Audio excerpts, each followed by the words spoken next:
Captured at the height of the Klondike Gold Rush, between the 19th and 20th centuries, the scene shows Kate Rockwell performing in isolated Alaskan villages, where traveling shows were the main form of entertainment.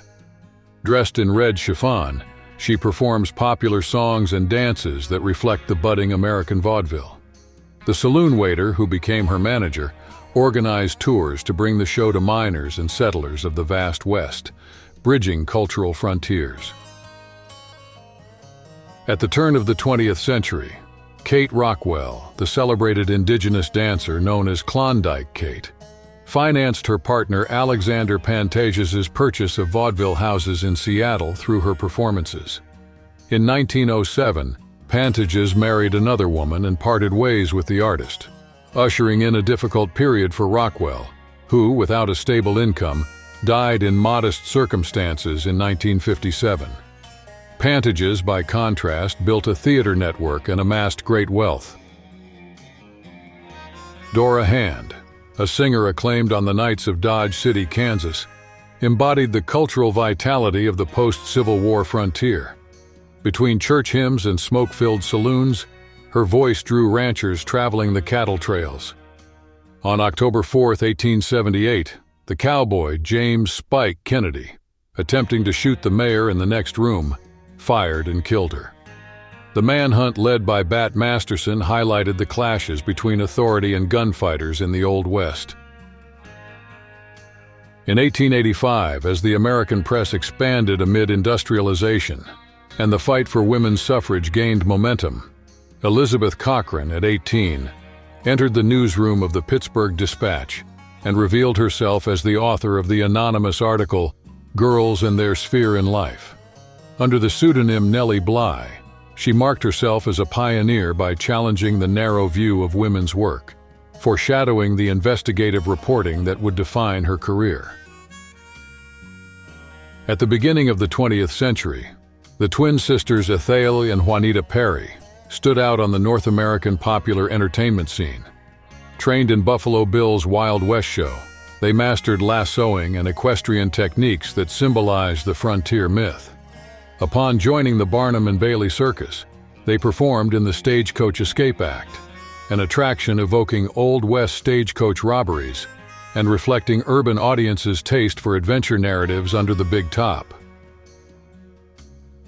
Born in 1878 in the Oklahoma Territory, Rose Dunn, the Rose of Cimarron, grew up among cattle fairs and stagecoach routes on the Great Plains. Her romance with the gunfighter George Bitter Creek Newcomb drew her into the heart of Wild West violence. On September 1, 1893, in Ingalls, a detachment of U.S. Marshals attempted to capture Bill Doolin's gang. The ensuing crossfire wounded Newcomb and his associates, illustrating the chaos that preceded the territory's statehood. In the late decades of the 19th century, in various frontier towns of the American West, sex workers displayed official licenses in visible locations. The annual fee charged by municipalities funded street lighting and the salaries of night watchmen. Including a photograph, a novelty enabled by the popularization of traveling studios, ensured the document's authenticity and served as direct advertising, distinguishing its holder in a competitive market. In 1872, when women's suffrage was still denied in the United States, Victoria Woodhull ran for president under the Equal Rights Party. A daughter of Ohio, she financed her campaign as a stockbroker on the New York Stock Exchange and as editor of Woodhull and Claflin's Weekly, from which she promoted ideas on women's voting rights and social reform. Arrested under morality laws on the eve of the election, her candidacy nonetheless exposed gender barriers in American politics. Amid the California gold rush, the young Lotta Crabtree, at 8 years old, took to the makeshift stages of Grass Valley in 1855, dancing for prospectors eager for diversion. Inspired by the Irish dancer Lola Montez, who also lived in the region, Lotta turned these early popular performances into the foundation of a theatrical career that would move through vaudeville and ultimately reach Broadway, reflecting the cultural vitality of mining camps. The image evokes the turn of the 19th to the 20th century, when railroads were advancing and stagecoach service was in decline. Pearl Hart shocked Arizona by robbing a stagecoach between Globe and Florence in 1899. The daughter of Canadian immigrants and inspired by adventure serials, she defied gender conventions by leading the armed robbery with Joe Boot. Captured days later, she faced a jury trial, was convicted, and sent to Yuma prison, becoming a symbol of the last shadows of the Old West.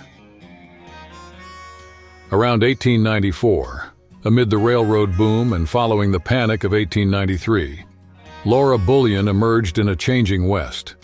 The daughter of a bank robber, she grew up among hideouts and illicit schemes. As a teenager, she survived by turning to prostitution in the trackside tent cities. By the end of the decade, she joined the legendary Wild Bunch, becoming the Rose of the Wild Bunch, and taking part in train and bank robberies that challenged the authorities.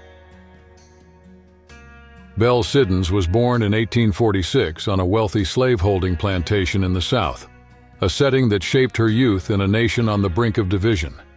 At 25 during the Civil War, 1861-65, she put her social skills to work for Confederate espionage, operating within a clandestine network of couriers across the borders. Widowed at the end of the conflict, she joined the exodus of adventurers heading to the Dakota Territory, where, at the height of the 1876 gold rush, she built a warehouse supplying prospectors and stagecoaches. Born in 1817 to settlers who had established themselves in the Austin Territory, Sarah Jane Newman found herself early on immersed in the tensions of the Texas frontier. In the 1830s, amid conflicts between settlers and native peoples, she repeatedly defended her family's lands, becoming a well-known figure in the emerging community. Her biography also mentions 5 marriages. Rumors hold that 2 husbands died under mysterious, never fully explained circumstances.